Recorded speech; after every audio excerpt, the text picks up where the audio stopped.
The map of Indochina strikingly resembles a serpent, one coiled around the very spine of Southeast Asia. By 1953, that symbolic serpent was constricting, squeezing the last remnants of life from France's colonial dream. The First Indochina War had already raged for 7 long years, a brutal and truly thankless, grinding conflict. Fought in flooded rice paddies and triple canopy jungle, against an elusive enemy who was everywhere and nowhere. This was simply not the conventional war the well-trained French military had been meticulously prepared to fight.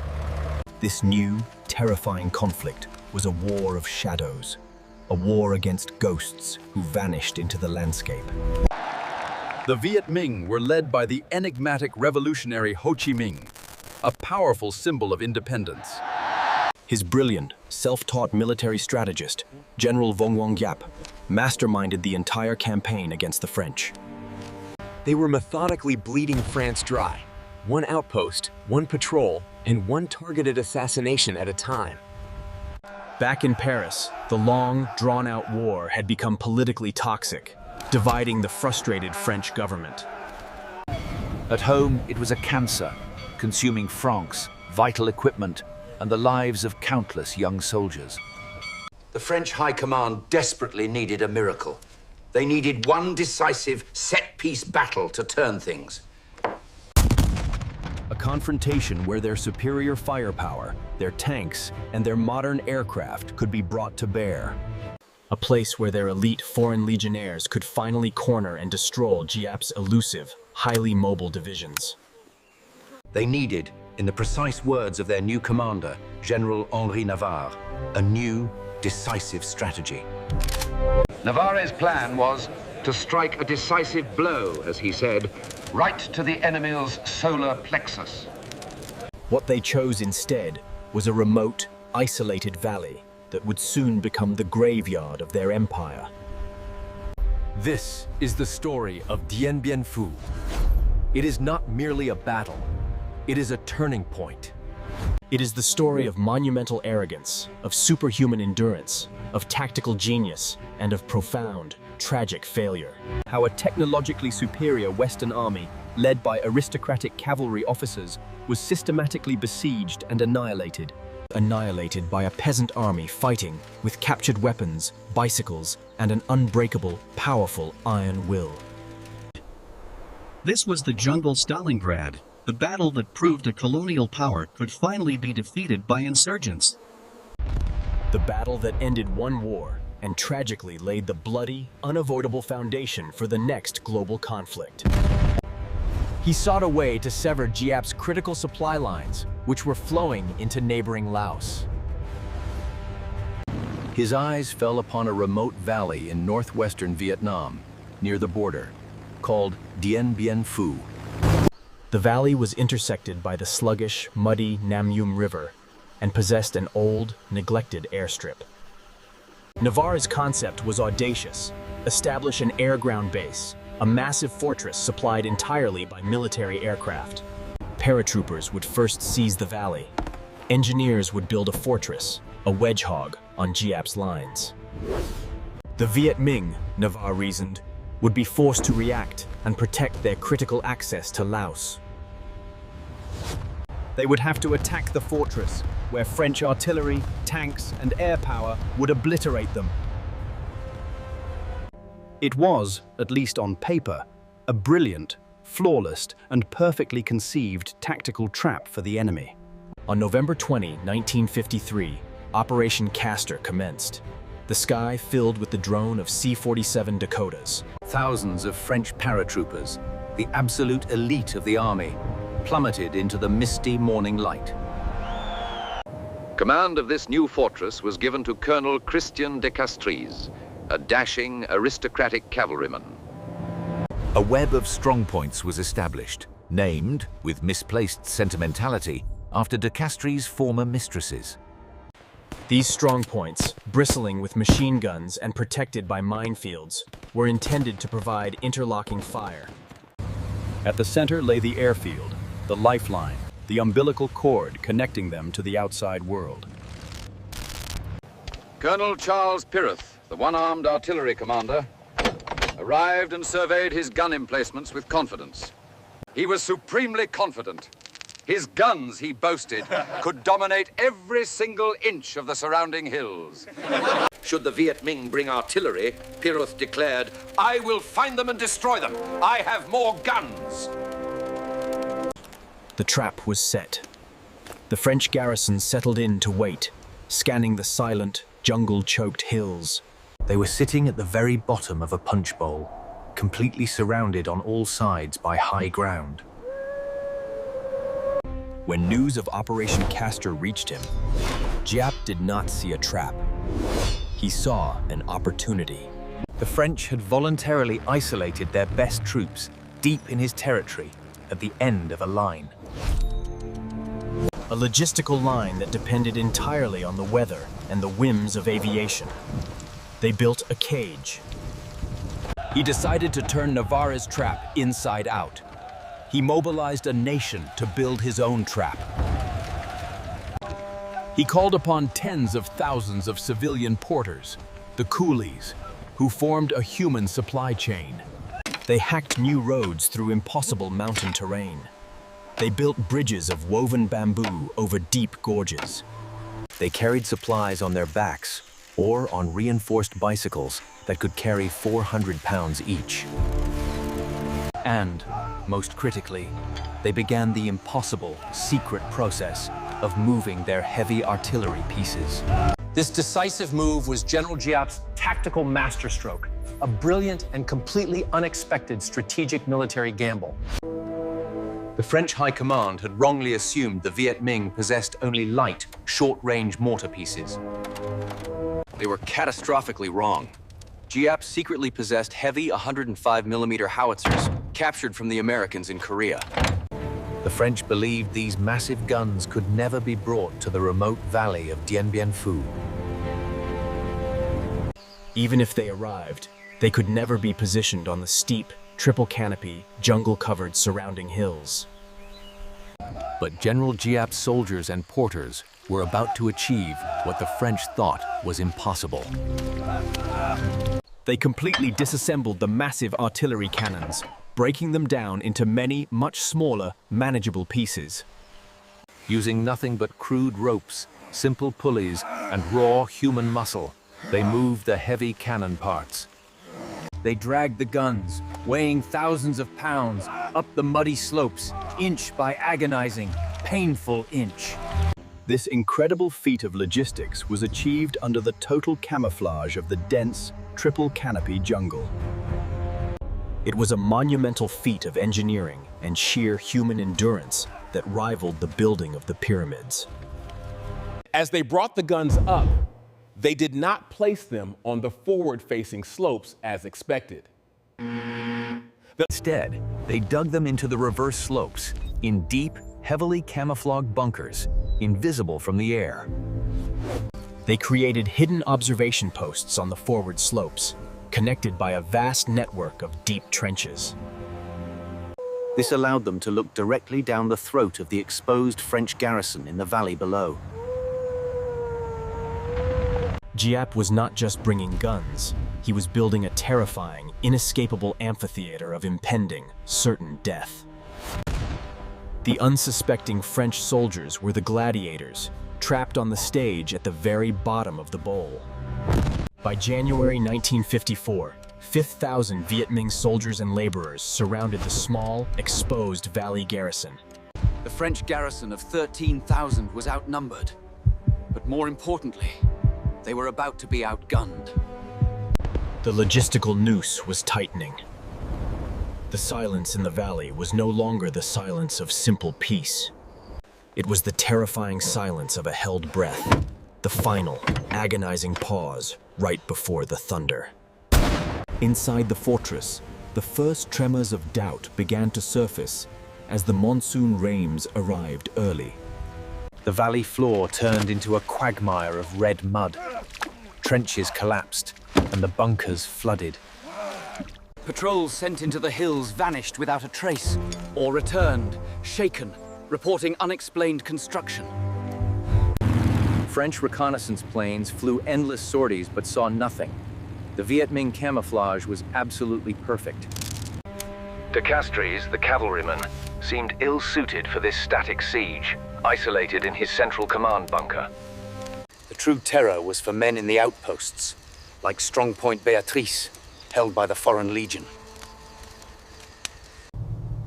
They could hear the faint sounds of digging at night, a rhythmic tapping coming from the earth. The Viet Minh were tunneling, digging saps, creeping ever closer. The psychological pressure was truly immense. Every man in Dien Bien Phu, from the lowest legionnaire to Colonel Piroth, felt a chilling realization. They were not the hunters who had successfully set the trap.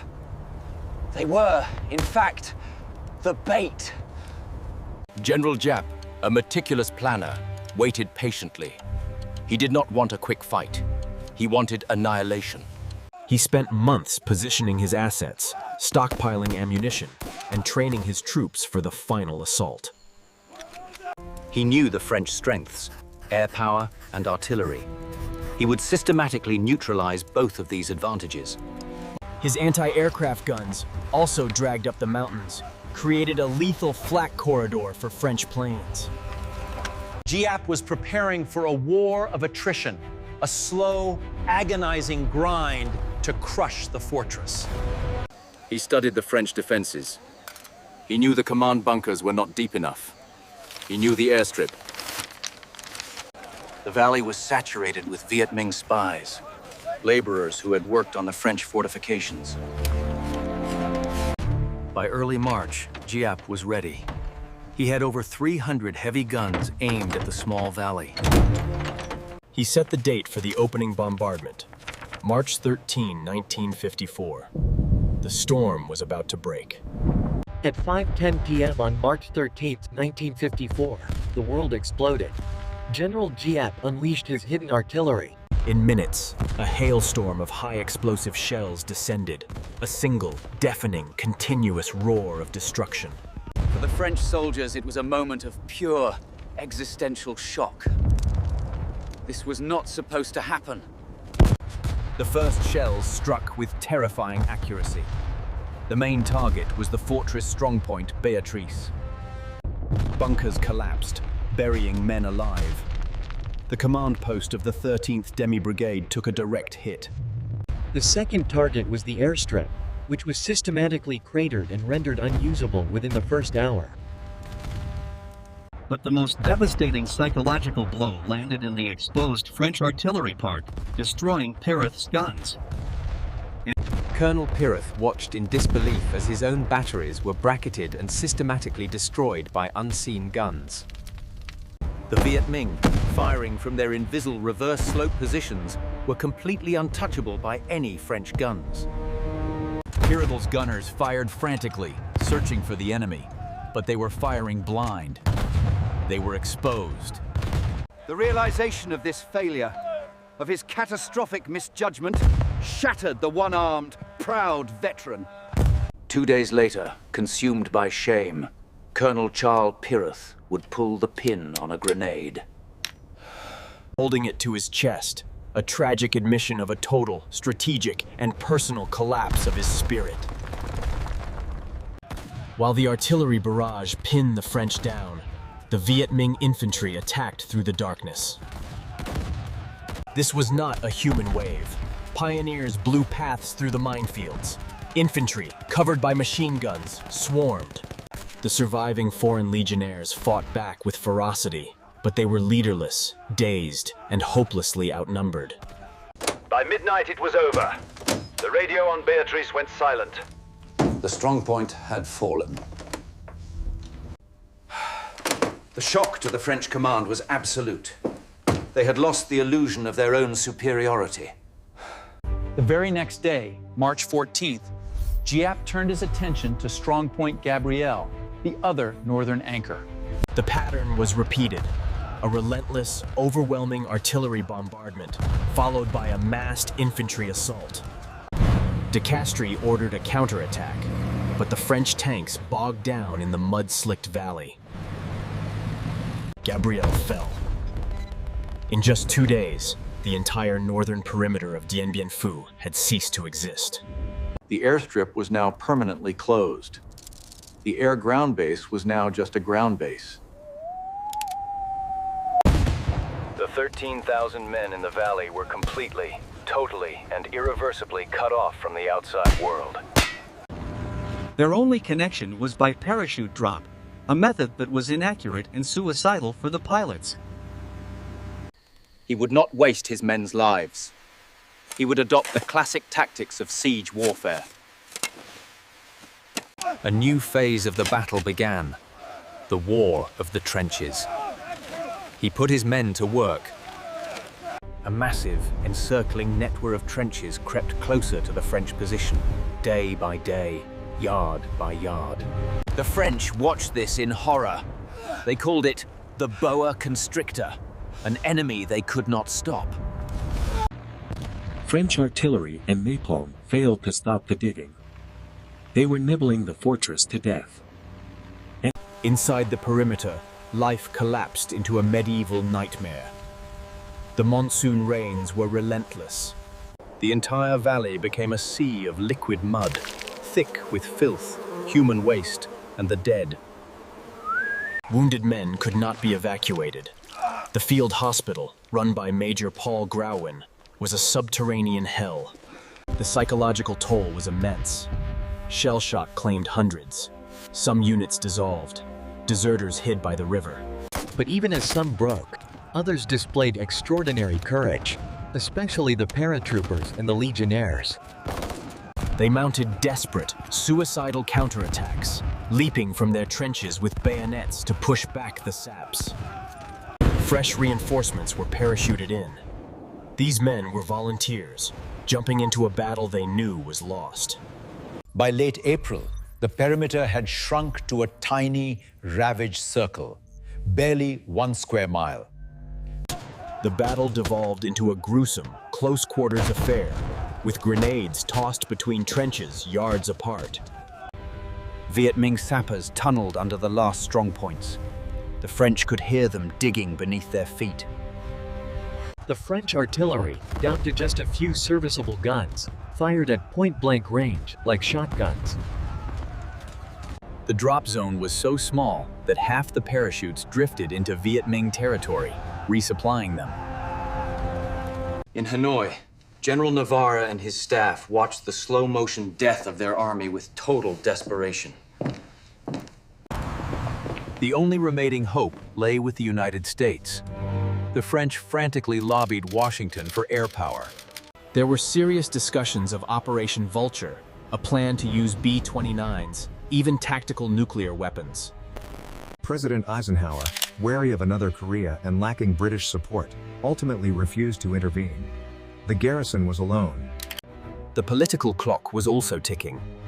The Geneva Conference, convened to settle the conflict, was set to begin. On May 1st, 1954, May Day, Giap launched his final, all-out offensive against the garrison. A 1-ton mine charge detonated directly under Strongpoint Béatrice 2, vaporizing the defenders and blowing a gap. Through this gap, and from all sides, the Viet Minh infantry charged. This was the final human wave. Men fought in shell craters, in collapsed bunkers, in rivers of mud. They fought with bayonets, knives, hands. For 6 days, this final, desperate battle raged. One by one, the last pockets of resistance fell. On May 7th, 1954, the 56th day of the siege, the end came. The Viet Minh swarmed. De Castor and his staff emerged from the darkness of their bunker into the daylight, hands raised. Across the shattered, smoking remnants of the fortress, white flags began to appear. The battle was over. The Viet Minh had won an impossible victory. They had overrun the most formidable fortress in French Indochina.